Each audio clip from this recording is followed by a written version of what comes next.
એક વ્યક્તિ પોતાની આવકનો એક ભાગ કાર ખરીદવા માટે બચાવે છે તો તેને 16 મહિનામાં કાર ખરીદી શકે. હવે એક વ્યક્તિ છે એ બચતનો એક ભાગ બચાવે ને તો એ 16 મહિનામાં કાર ખરીદી શકે. ધ્યાનથી સાંભળજો. કેટલા મહિનામાં? 16 મહિનામાં. પછી શું કીધું છે? જો એને 14 મહિનામાં કાર ખરીદવી હોય તો કેટલા ટકા વધારો કરવો પડે? શેમાં?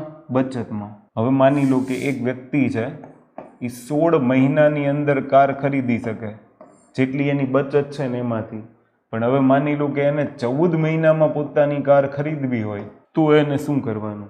તો કે માની લો કે પહેલા બચત હતી, ફોર એક્ઝામ્પલ લઈ લઈએ એક્સ, તો પછી આ બચતમાં કેટલો વધારો કરવાનો?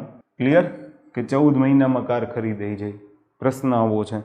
પહેલા એ ભાઈ બચત કરતા હતા, 16 મહિનામાં કાર ખરીદાઈ જતી હતી, પછી બચત કરતા હતા તો 14 મહિનામાં કાર ખરીદાય, તો એ બચતમાં કેટલા ટકા એણે વધારો કર્યો છે એ તમારો પ્રશ્ન છે. બહુ ઇઝી એક્ઝામ્પલ છે, આની અંદર કશું નથી કરવાનું. સૌથી પહેલાં જ્યારે આવો પ્રશ્ન પૂછે ત્યારે આ બેયનો લસા લઈ લો.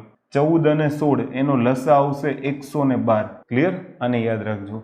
તો 16 સત્તા 112 અને 14 અઠ્ઠા 112. કે પહેલા બચત 7 યુનિટ હતી પછી બચત એને 8 યુનિટ કરવી પડી. સમજ પડે છે? પહેલા બચત એની 7 યુનિટ હતી અને પછી બચત એને કેટલા યુનિટ કરવી પડી? 8 યુનિટ. તો 7માંથી 8 યુનિટ કરવા પડ્યા. મતલબ ફેરફાર કેટલાનો થયો? 1નો. મૂળ કિંમત કેટલી? તો કે 7 હતી. તો 1/7 એટલે 14 × 2/7% નો એને શું કરવો પડે? વધારો. આ જવાબ.